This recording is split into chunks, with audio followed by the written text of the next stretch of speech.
cerrarían el acceso a la playa. Esta persona compra una cosa y ahora está ocupando otras que son del pueblo de Puerto Rico. En mi historia profesional yo no había visto que el Estado hiciera cosas como las que hemos visto en los pasados años. La Autoridad de Carreteras ha estado mintiendo al pueblo de Puerto Rico. Yo no te puedo decir la cantidad de veces que a mí me escriben y dicen, demanda, llévalo. Y digo, vale, perfecto, son $7,000 para poner un pie en el tribunal. Pero de todos modos hay que hacerlo, porque de eso depende nuestro territorio. Hoy me acompaña Pedro Cardona Roy. Pedro, gracias por estar aquí. Un placer, Bianca. Pedro, te conocen en las redes sociales como el urbanista, pero también te conocen como una persona que fue vicepresidente de la Junta de Planificación de Puerto Rico. Y creo que por eso mucha gente te sigue, porque tú sabes lo que pasa dentro de esa agencia y has pasado muchos años también fiscalizando estas agencias desde afuera. Pero mi pregunta para ti es, ¿qué está pasando con estas agencias del gobierno de Puerto Rico que seguimos viendo que se toman decisiones que no parecen ser las mejores para el pueblo de Puerto Rico porque se le quitan recursos que le pertenecen al pueblo, no son las mejores para nuestro territorio, para el medio ambiente? ¿Por qué? Mira, yo creo que nosotros estamos hace mucho tiempo enfrentando una crisis en las estructuras gubernamentales y nosotros estamos viendo cómo se incumple con las leyes y los reglamentos por el Estado. Y uno de los ejemplos más claros fue lo que sucedió con el reglamento conjunto, que se declaró nulo, que fue hasta el Tribunal Supremo. El tribunal refrendó que ese documento era nulo y sin embargo la Junta de Planificación desafió la determinación del Tribunal Supremo, creando un choque entre el Ejecutivo y el Poder Judicial y dijo, nosotros vamos a seguir usando ese reglamento. Explícanos qué es el reglamento conjunto. El reglamento conjunto es un documento que surge a partir de la Ley de Reforma Municipal en el año 2009 y es un compilado de un conjunto de reglamentos que tienen que ver con la planificación y la ordenación del territorio, ¿verdad? Tiene componentes de recursos naturales, Junta de Calidad Ambiental, el Instituto de Cultura y otras agencias. Hay 21 agencias concernidas en ese documento. Y es como una guía para saber qué se puede hacer y qué no en el territorio. Es el conjunto de todas las normas que se supone que tenga todas las normas que rigen las actividades en el territorio. Entonces me dices que las agencias, a pesar de que se declaró nulo, dicen lo vamos a utilizar como quieran. Correcto. Y ese es uno de varios ejemplos. Nosotros hemos visto unos patrones de desafío de determinaciones de tribunal, pero también de decisiones que van en contra de la propia política pública que ha estado establecida mediante planes, mediante reglamentos y a través de leyes. Entonces, el rol de fiscalizar es hoy mucho más importante y más urgente que en otros momentos de la historia porque en mi historia profesional yo no había visto que el Estado hiciera cosas como las que hemos visto en los pasados años.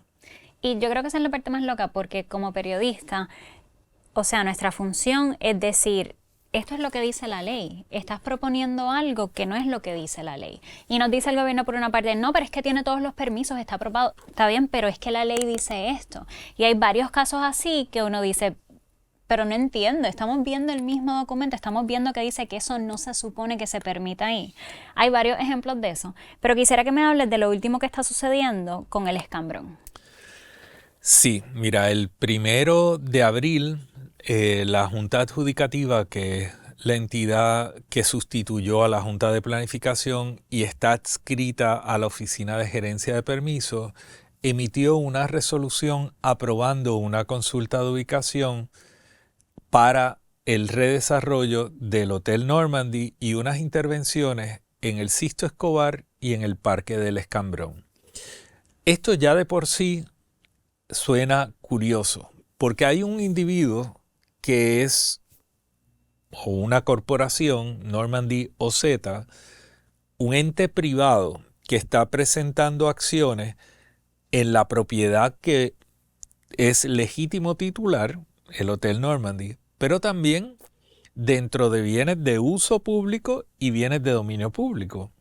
Entonces, ya ahí uno dice, bueno, ¿se ha cumplido con los procesos requeridos para poder presentar una acción en bienes de uso y dominio público? Porque está la estructura donde estaba el antiguo Hotel Normandy, que lo que escuchamos normalmente es eso lleva abandonado mucho tiempo, hay que restaurarlo. Finalmente viene un inversionista que lo quiere hacer, pero se quejan de eso también. ¿Qué dices tú? Correcto, y eso es importante, ¿verdad? Esta estructura, más del 50% de su vida ha estado desocupada. Y mucha gente dice que es que la estructura fue mal concebida. No fue una buena visión de desarrollo, no tiene la infraestructura necesaria, los espacios no tienen los tamaños adecuados para la actividad a la que se dedicó, o sea, hotel. Sin embargo, pues esta persona decidió comprar esta estructura y dice que quiere remodelarla. Importante, este Normandy OZ es una filial de un grupo que se llama Ishai Group, que tiene la base en Estados Unidos. Este grupo no ha hecho nunca un hotel. Este grupo ha hecho solamente vivienda, principalmente vivienda subsidiada. En este caso, está construyendo por primera vez unas instalaciones turísticas. Solicitó crédito, solicitó incentivos. Ambos se le concedieron. Y no se han presentado credenciales ni nada que acrediten a esta persona como que tenga la capacidad para poder manejar esos créditos para el propósito que fueron diseñados. Créditos contributivos, de estos que Créditos está dando el contributivos. gobierno Sí, para construcciones de turismo. correcto, correcto. Este proyecto, cuando se presentó inicialmente, yo dije, qué raro que alguien que hace vivienda esté envuelto en esto. ¿Dónde están los estados financieros? ¿Dónde está la información? Nada de eso apareció. Y dije, ojo que aquí pudiera pasar que este proyecto se presente como uno turístico, que obtenga los créditos y posteriormente sea un proyecto residencial. Y en esta consulta de ubicación ya empezamos a ver que el proyecto dice que los últimos 2 pisos se dedicarán a uso residencial, que van a ser unas viviendas de lujo y que van a convivir con los espacios de turísticos que estarían en los 7 pisos inferiores de la estructura. Aquí, para resumir también, creo que es importante recordar que esta estructura, al haber estado abandonada por tanto tiempo, muestra claras señales de daño estructural. Hay vigas explotadas, hay varillas expuestas, hay columnas que también están explotadas y que el plantear hacer pisos adicionales en una estructura comprometida es algo que tiene que ser justificado y ponderado y validado por ingenieros estructurales que muestren que esta estructura puede ser reforzada para manejar esas cargas adicionales y estabilizarla, porque son décadas que lleva esta estructura expuesta al salitre y el deterioro. El proyecto no es solamente un proyecto de rehabilitación de esa estructura. Y tú preguntabas que por qué se oponen a eso. Yo creo que nadie se ha opuesto a la remodelación del hotel. Hay gente que piensa que esa estructura ya no sirve y debe ser demolida. Y yo creo que hay que tener esa discusión también, pero ese no ha sido el centro de la discusión. Aquí la objeción principal es que esta persona compra una cosa y ahora está ocupando otras que son del pueblo de Puerto Rico para un aprovechamiento personal y privado. Y ese aprovechamiento es en menoscabo de esas instalaciones y su propósito y su intención inicial, ¿verdad?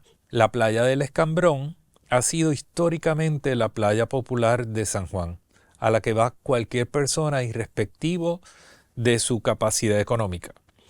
Y también el Sisto Escobar ha sido nuestro estadio y nuestra instalación deportiva principal en San Juan para eventos internacionales, etcétera.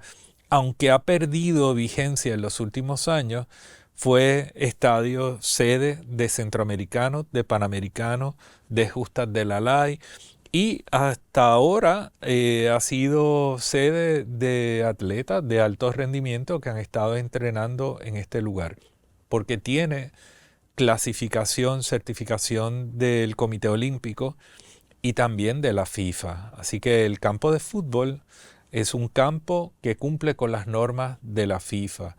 Y la pista es una pista A5 que tiene la posibilidad de usarse para eventos y para entrenamiento olímpico. Entonces estamos hablando no solamente de restaurar ese edificio abandonado, sino también expandir y entraría en zona del balneario y del parque.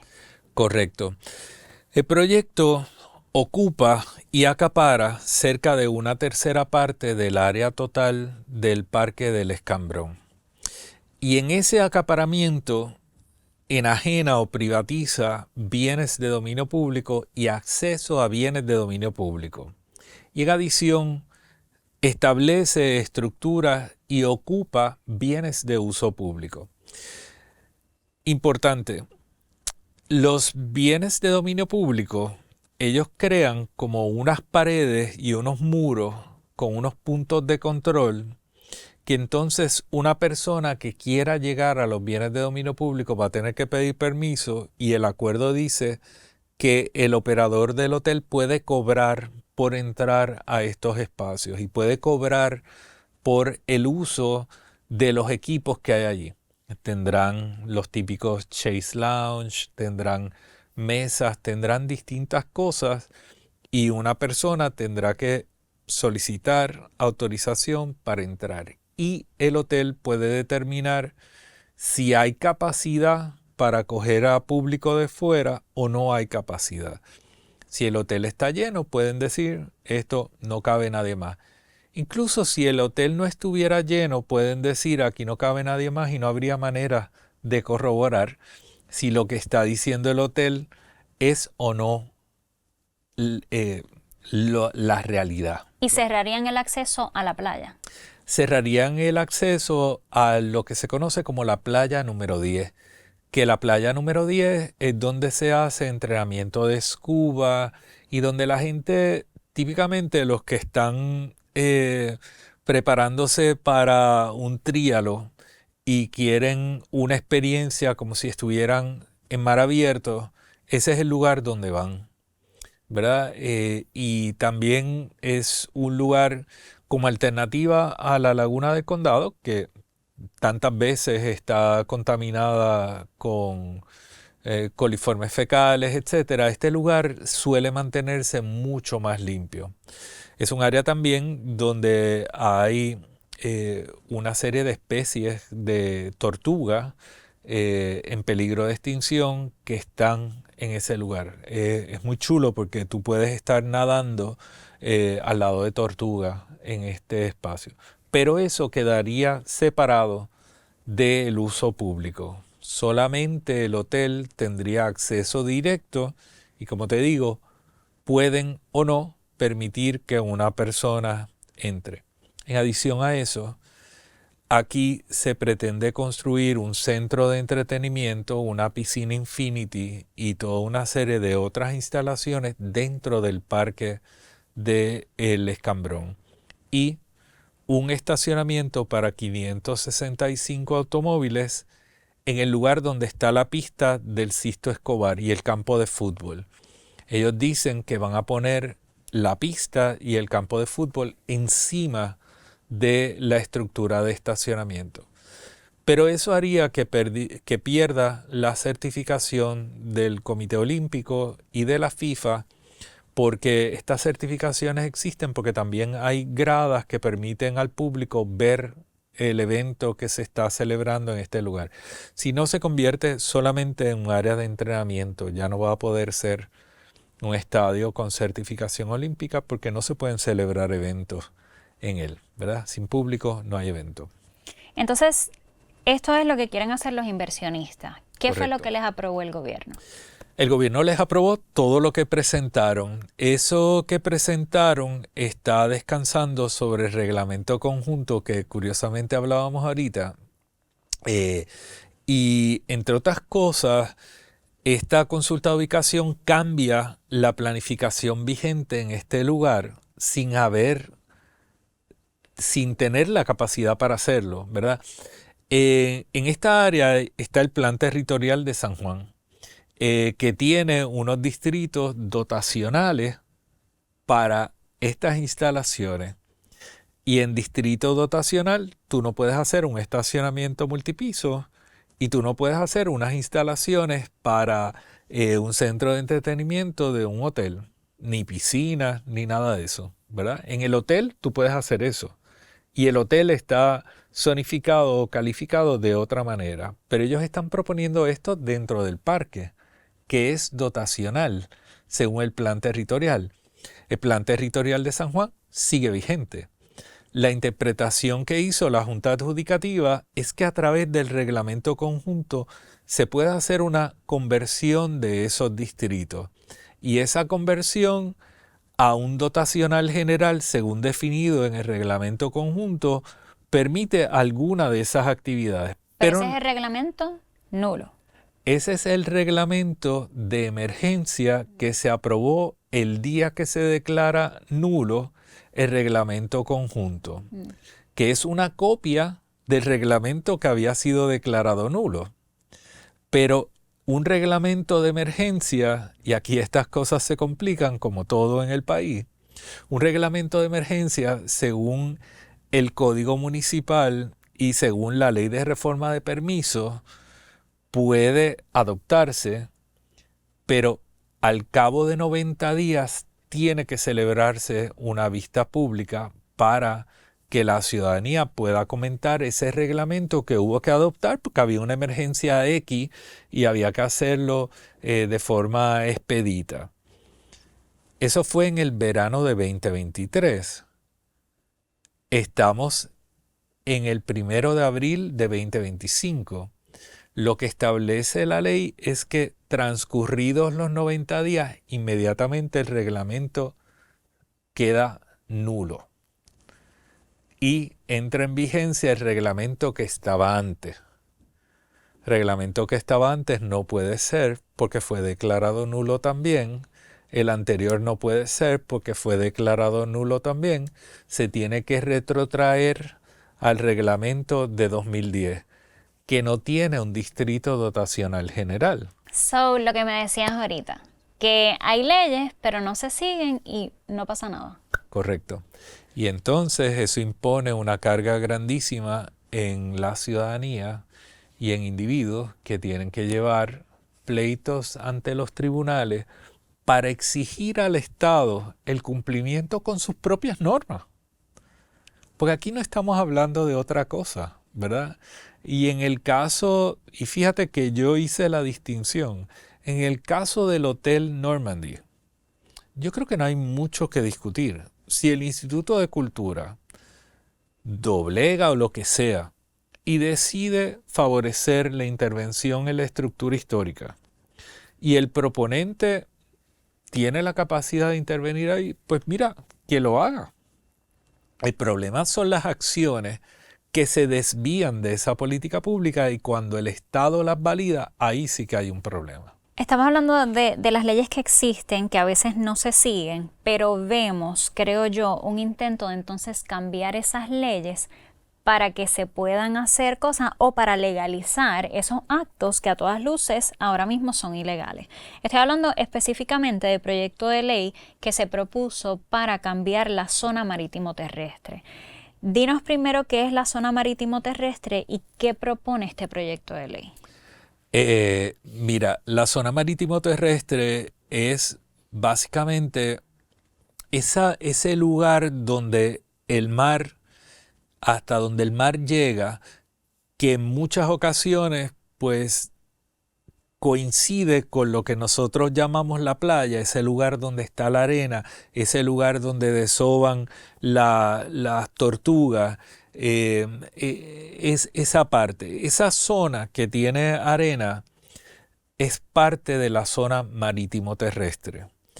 Eh, Ahí, por definición, ¿verdad? Y esto está en el reglamento 4860 del Departamento de Recursos Naturales, esa zona tiene unos elementos bióticos y abióticos. Hay unas especies que son como las tortugas o la uva playera, que ayudan a definir hasta dónde llega esa zona marítimo terrestre. ¿Qué es pública?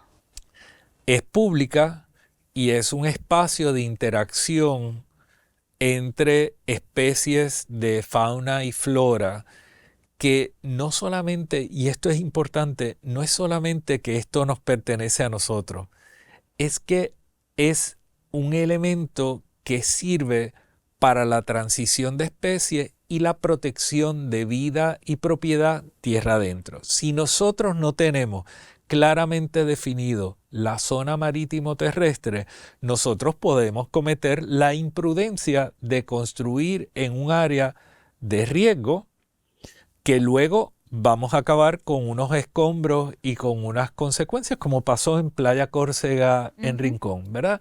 Así que la zona marítimo terrestre es importante porque nos pertenece, pero además porque es nuestro, como el bumper del carro que disipa la energía de la ola y permite evitar que hayan unas inundaciones y unas consecuencias adversas a las construcciones que se ubiquen en esa zona. Y nuestro ordenamiento establece que dentro de la zona marítimo terrestre que le pertenece al pueblo de Puerto Rico no puede haber ninguna construcción. Pero en los terrenos colindantes con la zona marítimo terrestre, en los primeros 20 metros no puede haber ninguna construcción temporera ni permanente.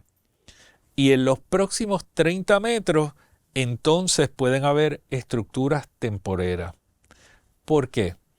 Porque ahí se define que hay una zona por la que debe discurrir una franja que es una servidumbre para garantizar que hay vigilancia de la costa, o sea, que alguien que tiene un problema en un kayak o un jet ski se puede ver y se puede acceder a él o a ella para proveerle la asistencia necesaria y protegerlo. Esto viene del tiempo español y en aquella ocasión se hablaba de buques, etcétera, pero no es distinto a una yola o un kayak o un windsurf o distintas cosas que pueden verse en peligro y hay que proveer asistencia a través de la costa. Si estuviera todo construido, constituiría una barrera y entonces no se podría llevar a cabo una misión de salvamento en la costa, en una isla, lo cual es bastante heavy, ¿no? Entonces se presenta este proyecto de ley que cambiaría hasta dónde llega la zona marítimo terrestre. Correcto. En el caso del proyecto de Johnny Méndez, él lo que dice es que quiere cambiar el límite de los bienes de dominio público para que coincida con el punto que moja la ola. O sea, imagínense ustedes que lo que está diciendo Johnny Méndez es que al lugar al que usted va en la playa a poner la toalla y la sillita y la neverita, pues eso ya no sería dominio público. Eso le podría pertenecer a cualquier privado y solamente donde está la arena mojada sería público. Cuando usted vaya a la playa, usted va a tener que meter la neverita, la toalla y la sillita dentro de la arena mojada. Eso es lo que establece Johnny Méndez. Y esto que suena bien ridículo cuando lo miramos desde la perspectiva de la playa, tiene unas repercusiones muy serias en relación a la seguridad de las construcciones en la costa. Porque lo que está diciendo ese proyecto es que usted va a poder construir donde la ola choca. Y habrá gente que sea tan ignorante o tan ingenua como para construir ahí. Pero esa gente ignorante o ingenua le causa un daño al pueblo de Puerto Rico. Porque fíjate que en los condominios de la playa Córcega, los titulares se fueron y los bancos se fueron. Y ahora hay un, una responsabilidad de asumir un costo de cerca de $4 millones para demoler esas estructuras. Y hay un daño ambiental que ya se causó en ese lugar y nadie asume las consecuencias por esas acciones en este lugar. Y Johnny Méndez está diciendo, es que no importa. Vamos a dejar que esto suceda tal cual la gente quiere que suceda y, y listo, miremos para el lado. Yo me opongo a eso. Y yo creo que es importante que nosotros hablemos de esto y entendamos las consecuencias que tiene. Ese proyecto de ley, según lo que tú conoces y el ambiente político que has visto, ¿cuán probable es que algo como eso se apruebe?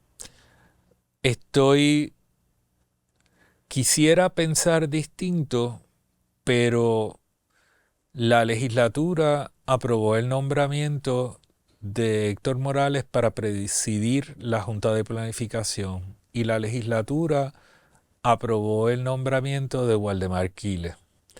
A pesar de lo que se conocía de ellos, yo no tengo duda de que la legislatura puede aprobar esto incluso sabiendo las consecuencias que esto tendría. Otra cosa que te quería mencionar, de esto que hablamos, que a veces no cuadra. Yo hice un reportaje del proyecto Esencia propuesto en Cabo Rojo y una de las cosas que te comentaba cuando te entrevisté para esto es, Pedro, yo no entiendo por qué parte de los terrenos donde están proponiendo construir son suelos rústicos especialmente protegido ecológico según el Plan de Uso de Terrenos de Puerto Rico. Tú participaste en el proceso, eras parte de la Junta de Planificación cuando se pasó ese Plan de Uso de Terrenos en el 2015. Explícanos qué es suelo rústico especialmente protegido ecológico y qué pensaste cuando primero viste ese plan propuesto para Cabo Rojo y viste que querían construir en ese tipo de suelo. Mira, el suelo rústico especialmente protegido ecológico es el suelo que por sus características amerita la conservación más estricta de ellos. En ese suelo se presentan especies de fauna, de flora, elementos geológicos de un valor singular e irrepetible. Entonces, dadas esas circunstancias, la ruta en cuanto a la protección de este lugar tiene que ser la más estricta, la más conservadora. O sea, la conservación tiene que ser un principio rector en cualquier actividad que se vaya a realizar ahí. Eso no quiere decir que no pueden suceder actividades productivas en ello, ¿verdad? Y pueden haber veredas y pueden haber distintas actividades en suelos rústicos especialmente protegidos, pero tienen que ser desarrolladas de la manera más cuidadosa y no pueden estar sujetos a un proceso urbanizador. Y cuando vemos las características que tiene el proyecto Esencia, la cantidad de unidades de vivienda, la cantidad de unidades de hotel que pretenden desarrollar aquí, te das cuenta de que esto es una gran urbanización. Y lo que no está edificado con estructura está impactado por campos de golf. Y los campos de golf, aunque tú lo pintes de verde con Magic Marker, realmente son unas áreas que requieren una cantidad de abonos tremendo y una cantidad de pesticidas tremendo. Y en esta área en particular, nosotros tenemos el sector de los pozos, tenemos toda una serie de sistemas, tanto de humedales como de hábitat de aves y especies protegidas que se ven muy afectadas con insumos químicos como los que representan los abonos y los pesticidas.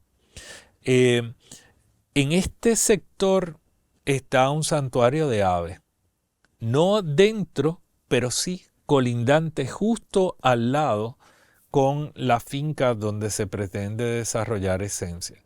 Las aves no aparecen y desaparecen, o sea, vuelan en recorrido y por eso los entornos de los refugios es importante protegerlos para asegurar que las acciones en esas fincas aledañas no sean contrarias al interés de esto. El antiguo dueño, ¿verdad? De hecho estuvo en un momento después de la aprobación del plan territorial, es el señor Cacho, del plan de uso de terreno, el señor Roberto Cacho estuvo en negociación con el Fideicomiso de Conservación para vender la finca. Lo que pasa es que la valoración que él quería utilizar para esa transacción era una valoración de terreno como si esto fuera un área desarrollable. Y sabíamos que esto no podía ser desarrollable porque ya el plan de uso de terreno lo había calificado como suelo rústico especialmente protegido por su valor ecológico. En adición a los elementos naturales, geológicos y de fauna y flora, también hay unos yacimientos arqueológicos de muy alto valor. Es posiblemente el área en Puerto Rico que tiene el conjunto de yacimientos arqueológicos de mayor valor en todo Puerto Rico. Y son yacimientos prehistóricos, o sea, son yacimientos de los indios taínos, pero al igual que en Vieques, que se encontraron restos que son incluso de antes del periodo taíno, aquí hay la sospecha de que hay yacimientos también que preceden a los indios taínos.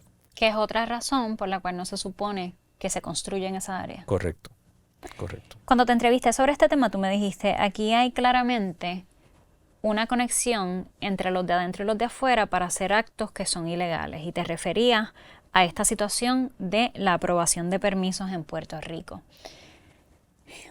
Dado eso, es de gran preocupación que este año se revisa el plan de uso de terrenos, porque si existe esa conexión y existe ese acuerdo de cambiar las leyes y las normas y los reglamentos para beneficiar a personas que quieren desarrollar estos espacios, significa que debería preocuparnos que tal vez el plan de uso de terreno se modifique para permitir este tipo de cosas. Esa preocupación, según tú, ¿es legítima? Es legítima, pero hay dos cosas ahí que yo creo que es importante, Bianca. Yo siempre he dicho que hay unos plazos para los procesos y para los puestos. Hay unos tiempos que cuando se exceden es necesario una revisión y una discusión pública sobre los asuntos. En principio a mí no me preocupa que el plan de uso de terrenos vaya a revisión en el año 2025.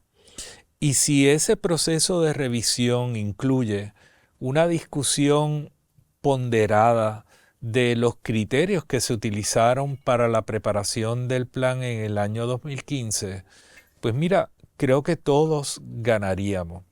¿Qué yo espero que suceda? Y respectivo de los actores, ¿verdad? Yo quisiera que en el año 2025 nos sentáramos a la mesa y miremos qué funcionó del plan de uso de terreno de 2015, cuáles son los criterios y cuál fue el proyecto social y colectivo que se aprobó en el año 2015. ¿Qué fue lo que dijo la ciudadanía durante ese proceso de vistas públicas y dónde está la ciudadanía hoy, en el año 2025? ¿Y cuáles son sus preocupaciones? A mí me gustaría ver un plan de uso de terreno que tenga unas disposiciones más claras para atender el fenómeno de cambio climático, que nosotros teníamos una conciencia en relación a eso, pero realmente hace 10 años no había tanta información relacionada al cambio climático como lo hay ahora. Y entonces, en ese contexto, nosotros podamos tomar unas mejores decisiones en cuanto a la expresión de política pública que recoge el plan de uso de terreno. Eh, pero la realidad del caso es que nosotros no podemos ser ingenuos también. Cuando en el año 2013 iniciamos el plan de uso de terreno, este era ya el tercer o cuarto intento de preparar un plan de uso de terreno. Y los intentos previos habían sido secuestrados por los constructores de hogares y los contratistas generales. Y ellos fueron los que intentaron dirigir ese proceso y cuando no lo pudieron controlar, lo torpedearon. El primer esfuerzo fue descarrilado directamente por estos grupos. Entonces, ¿qué va a pasar ahora? ¿Cuál va a ser el rol de estas personas? Y además, ¿cuáles son las características, la trayectoria y la preparación de los miembros de junta que están ahora en la Junta de Planificación a cargo de esta revisión? Pues tiene mucho que ver con esto, ¿verdad? En el año 2013 había una serie de personas que tenían una trayectoria y una práctica a nivel personal y además una experiencia gubernamental que mostraba unas ciertas capacidades para atender ese proyecto que nunca se había hecho anteriormente en Puerto Rico. Y pues yo creo que eso fue parte de lo que permitió sentarse a tener conversaciones incluso con estos grupos que habían estado en contra del plan de uso de terreno para llegar a una aprobación. Pero tuvimos también la intención clara de convertir el plan de uso de terreno en un plan que fuera ampliamente discutido con la ciudadanía, que fuera un plan de criterios y no un plan de límites, porque yo puedo estar o no de acuerdo con la línea que tú trazas, pero tú y yo posiblemente podemos estar más de acuerdo en cuanto a los criterios que deben regir para determinar que un suelo debe ser rústico, especialmente protegido, ecológico, versus otra cosa, ¿verdad? Nosotros hicimos mucha investigación en cuanto a tendencias mundiales y todo eso sirvió de base para ese documento que, a pesar de los ataques, lleva 10 años vigente. Pero no siempre se respeta. Pero no siempre se respeta, correcto. ¿Qué tiene que saber la gente que quiera ser parte de este proceso de la revisión? La ciudadanía tiene que estar muy pendiente y tiene que estar lista para participar en el proceso.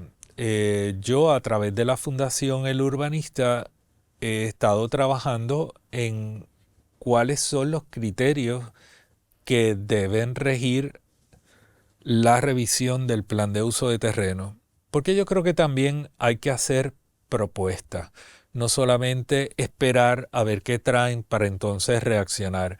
Esto mismo que yo te decía de lo que yo espero que sea el plan de uso de terreno es parte de las discusiones que hemos estado teniendo en la Junta de la Fundación para establecer, ¿verdad?, las recomendaciones que debemos hacer al país sobre este proceso.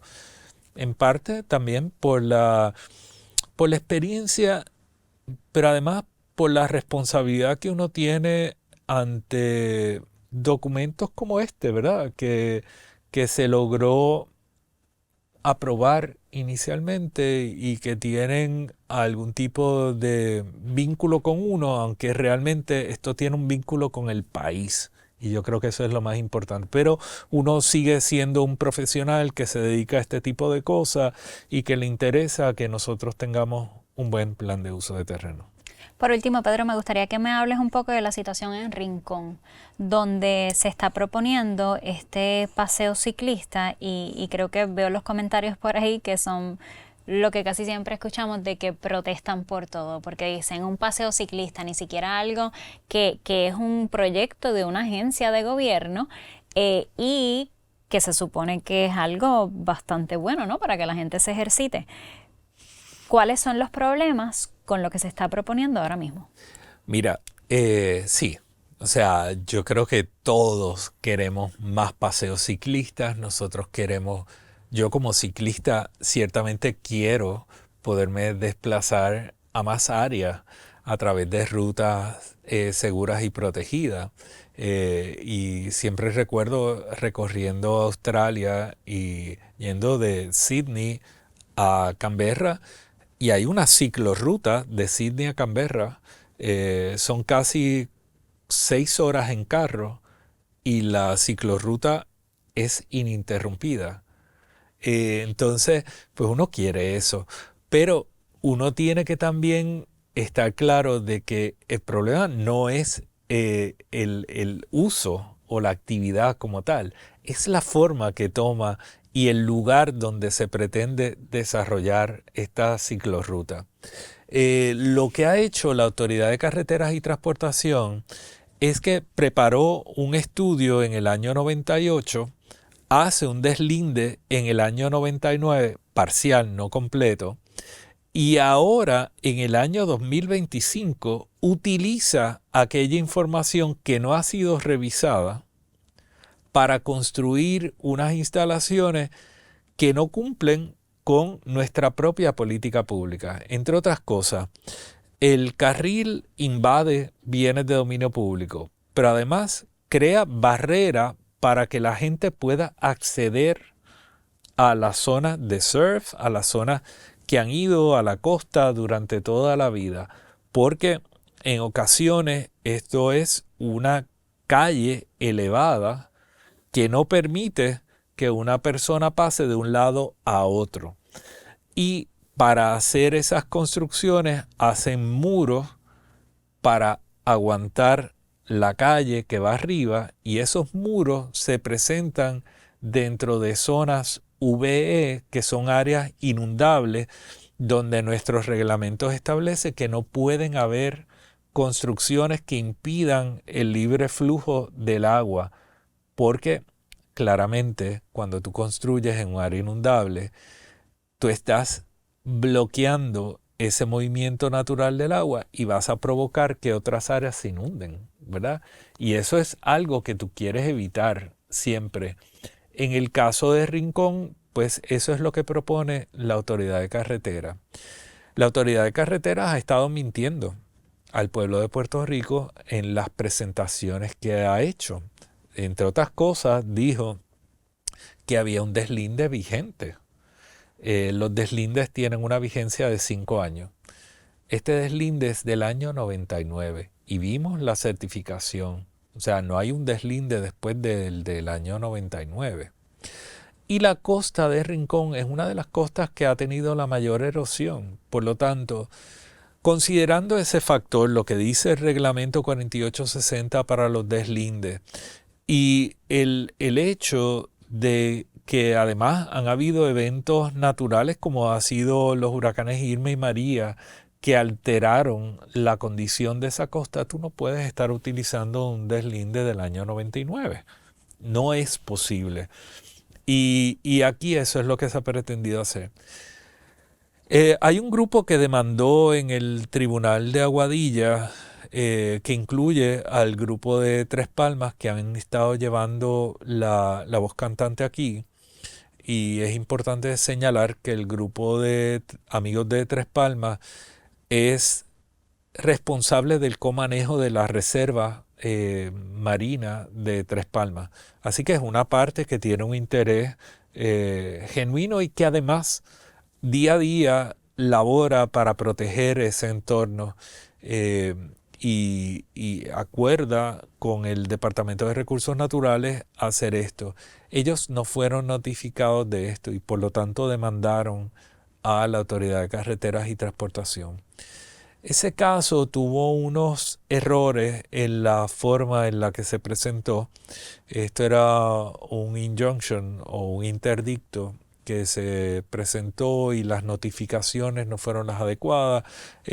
Hubo toda una serie de cosas que resultaron en que el juez recomendara que las partes se sentaran a negociar. Este es el juez Reyes y las partes acordaron negociar. Para mí, a pesar de la simpatía y de el reconocimiento que hago siempre del grupo de Salvarrincón y Tres Palmas, para mí es bien incómodo cuando se están manejando bienes que le pertenecen al pueblo de Puerto Rico y eso se discute en privado entre partes y no se discute en un foro abierto, público, donde el pueblo de Puerto Rico esté al tanto de todo lo que se discute. Porque es posible que los intereses locales y particulares o las circunstancias de X o Y pasen por alto asuntos que trascienden a ese grupo. Entonces, me fue un poquito incómodo la determinación de que esto se llevara a una conversación.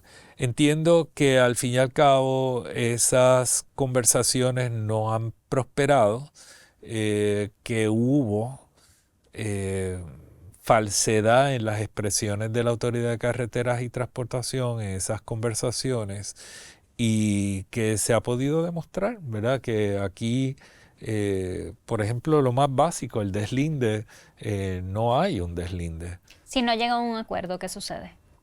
Si no llegan a un acuerdo, yo entiendo que aquí pueden estar llevando al tribunal nuevamente. Y creo, según he escuchado, que en estos días otro grupo presentó una demanda en el tribunal de Aguadilla, otro interdicto con otra representación legal. No he tenido la oportunidad de leer los detalles, pero sí me llegó una notificación. Es como tú dices, que parece mentira que para que se cumplan estas leyes la gente tiene que organizarse y tener los recursos para tener representación legal, el tiempo para ir al tribunal y darle seguimiento a estos casos y estar pendiente de cualquier cosita que suceda. Pero sí me doy cuenta también que hay gente que está dispuesta a hacerlo y que está sucediendo en muchas partes de Puerto Rico, que son las comunidades que se organizan y dicen esto lo vamos a proteger. ¿Tú has visto un cambio? ¿Has visto que hay más participación de la ciudadanía? Sí, hay un cambio clarísimo y yo creo que, entre otras cosas, hay una confianza en la ciudadanía que surge del conocimiento que se tiene de estos asuntos. Creo que la discusión pública en relación a estos temas ha ayudado a construir conocimiento en la ciudadanía. Es importante que también hemos visto cómo crece una especie de opinión de que lo que se discute en foros sociales ya es una denuncia. Y es importante que eso no es una denuncia, ¿verdad? Porque yo cuando hablo contigo y te señalo X o Y cosa, pues estoy denunciando eso, pero no cumple con la denuncia que requieren nuestros procesos administrativos y judiciales, ¿verdad? Y eso también hay que hacerlo. Como tú bien decías, es importante que cada uno de estos procesos conlleva unos esfuerzos y unas dedicaciones de dinero que a veces la gente no ve. Yo no te puedo decir la cantidad de veces que a mí me escriben y dicen, demanda, llévalo. Y digo, vale, perfecto, son $7,000 para poner un pie en el tribunal. Eso básicamente es algo que tenemos que considerar, porque desde la reforma de permisos se ha impuesto una carga extraordinaria en la ciudadanía para poder reclamar el cumplimiento con nuestras leyes y reglamentos. Antes existían unos foros administrativos y antes el asunto de legitimación activa no estaba. Y esos dos factores han significado un costo grandísimo para poder llevar estos procesos. Sí. Pero de todos modos hay que hacerlo, porque de eso depende nuestro territorio. Pues vamos a estar pendientes de todo lo que suceda con estos casos. Gracias, Pedro, por la información que compartes y por estar aquí hoy. Gracias a ustedes, familia linda, y nos vemos para el próximo.